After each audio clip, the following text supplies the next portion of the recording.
Le parti Renaissance nationale mobilise ses forces en vue des élections générales de 2026. La formation politique de Claudine Afiavu-Prudencio a organisé ce samedi 12 juillet 2025 sa première académie. Le siège du parti a été un véritable point de convergence pour de nombreux militants venus des 4 coins du Bénin. Dans une ambiance enthousiaste, unis autour des valeurs et de la vision de leur formation, les militants ont été formés sur le cadre légal ainsi que les bonnes pratiques électorales.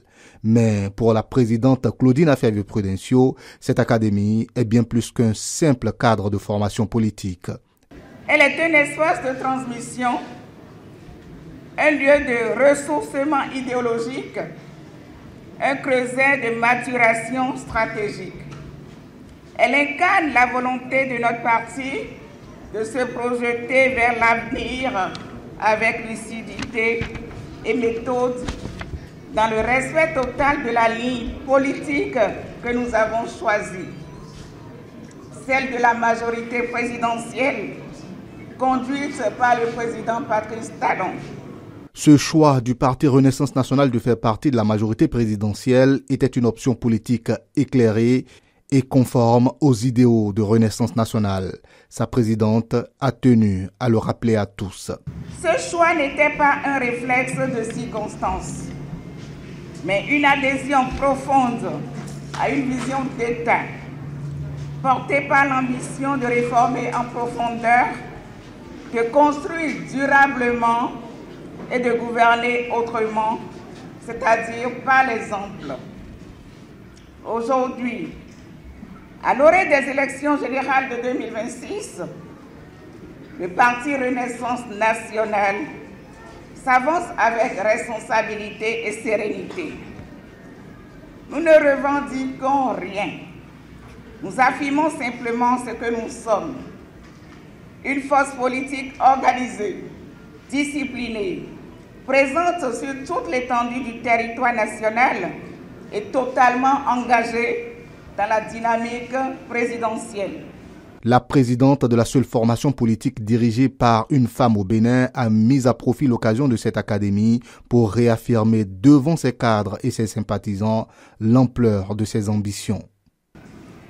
Notre ambition est claire. Consolider notre ancrage territorial, participer pleinement à la gouvernance locale et parlementaire et continuer à être une voie de stabilité, de loyauté et de service public pour le développement.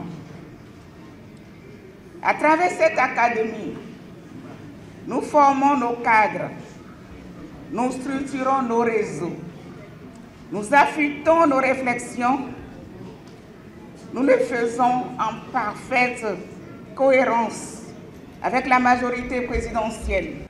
À travers une communication présentée par Cyril Dikui, vice-président de Renaissance nationale, la foule de militants présente au siège de RN ce samedi sait désormais tout sur la charte des partis politiques, le code électoral et toutes les bonnes pratiques à adopter pour hisser haut les couleurs de Renaissance nationale lors des élections générales de 2026.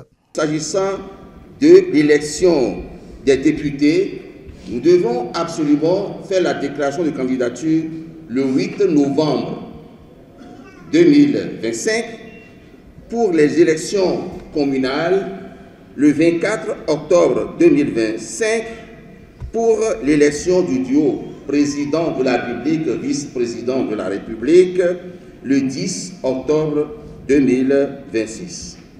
Comment fait-on cette déclaration de candidature? Ne peut participer à ces élections que le national béninois. Il doit présenter également un bulletin numéro 3 du casier judiciaire. Celui qui est condamné à une peine de 3 mois, même avec sursis, ne peut plus participer aux élections. Parce que s'il figure sur notre liste, il risque de faire déclarer, de faire annuler notre liste. On ne participera pas aux élections. Lors de la séance de questions-réponses qui a suivi cette communication, la présidente du parti n'a pas hésité à reprendre la parole pour exprimer à toute l'assistance que RN est bien le parti de tous, sans aucune distinction. La seconde communication a porté sur la participation du parti RN à la mise en œuvre des politiques publiques sous la présidence de Patrice Talon. Elle a été présentée par Dr Mohamed Akintola, porte-parole du parti. Une fois encore, l'occasion a été donnée aux militants pour s'exprimer et poser des questions de précision. Une avancée majeure à laquelle le parti RN a participé et dont vous devez être fiers aujourd'hui, c'est la discrimination positive en faveur des femmes. Cette idée a été portée par votre présidente, Mme Claudine Afiavi-Prudencio, vers la plus haute autorité. Elle a bataillé pour que cela soit une réalité. C'est ainsi que le rideau est tombé sur la première académie de Renaissance nationale. Cette rencontre aura servi de vitrine idéologique autant que de laboratoire stratégique. Pendant plusieurs heures, cadres, militants et invités ont débattu et affiché leur ambition, celle d'amener RN à faire de grandes prouesses lors des élections générales de 2026.